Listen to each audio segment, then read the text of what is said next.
দিন আমাদেরও আসবে, মেননকে বললেন ইনু।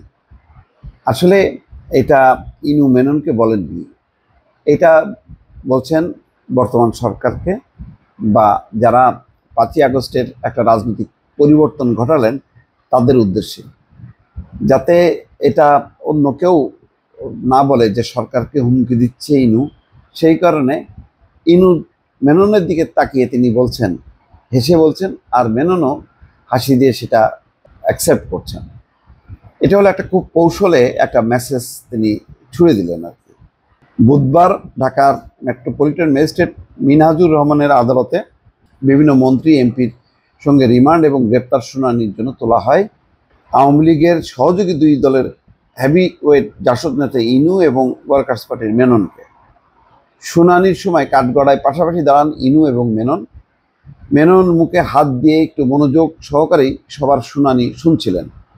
পাশে দাঁড়িয়ে ইনুও যেন তার সঙ্গ দিচ্ছিলেন। বিভিন্ন মন্ত্রী এমপি আসামিদের শুনানির সময় কখনো হাসতেও কখনো বিরক্ত হতে দেখা যায় তাদের। বিভিন্ন বিষয় নিয়ে কথাও হয় তাদের। শুনানির এক পর্যায়ে হাসানুল হক ইনু হেসে মেননকে বলেন, দিন আমাদেরও আসবে। তবে এ কথার কোনো উত্তর না দিয়ে শুধু মুচকি হাসেন রাশেদ খান মেনন। বেশি চালাক আর কি, উত্তর দিল না। এদিকে শুনানি চলাকালে মেনন তার আইনজীবীকে তানভীরকে বলেন, কালকে হয়তো আমাকে হাসপাতালে তুলতে পারে। এ বিষয়ে জানতে চাইলে তানভীর বলেন, উনি আসলে অসুস্থ, 83 বছর বয়স, কাল ওনাকে হাসপাতালে আনতে পারে বলে জানিয়েছে। তো যাই হোক, এখন এই যে আমাদেরও দিন আসতে পারে, এটা কাকে বলছে? এটা মেননকে বলছেন ইনু, কিন্তু এটা এক ধরনের, কিন্তু এর ভেতরে একটা হুমকির বার্তা আছে। সেই বার্তাটা হচ্ছে যে আজকে আমাদেরকে কাঠগড়ায় তুলায় আমাদেরকে শাস্তি দিচ্ছ, তোমাদেরও কিন্তু দিন আসবে।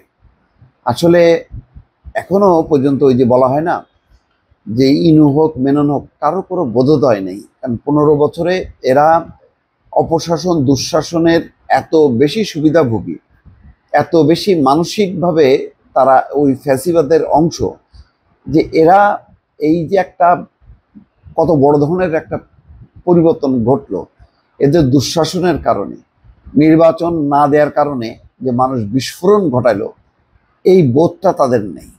এরা এখন আওয়ামী লীগের মন্ত্রিত্ব আশা করে না, এমপিগিরিও আশা করে না, কোনো রকম আওয়ামী লীগের সাথে থাকতে পারলেই হয়।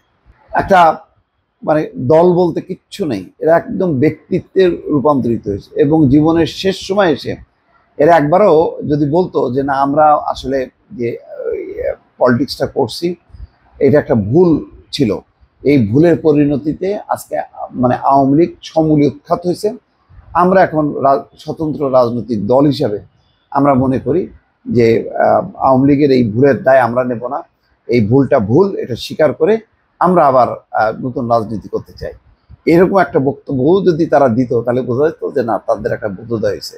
কিন্তু ওই আওয়ামী লীগের যেমন বোধোদয় হয়নি, এই আওয়ামী লীগের দোসর সুবিধাভোগী এই গোষ্ঠীরও এখনো কোনো সেই বোধ নেই।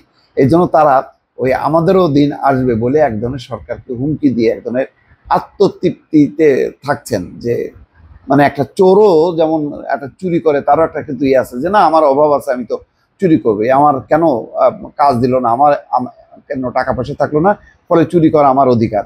ওই এরা হচ্ছে সেই রকমই ইয়ে যে এরা যতই এখন জেলে থাকুক না কেন, এর পক্ষে একটা তারা যুক্তি দিছে যে আমরা সঠিক পথেই ছিলাম, আমাদেরকে আমাদের অধিকার থেকে বঞ্চিত করলো অন্তর্বর্তী সরকার। দর্শক ভালো থাকবেন, আল্লাহ হাফিজ।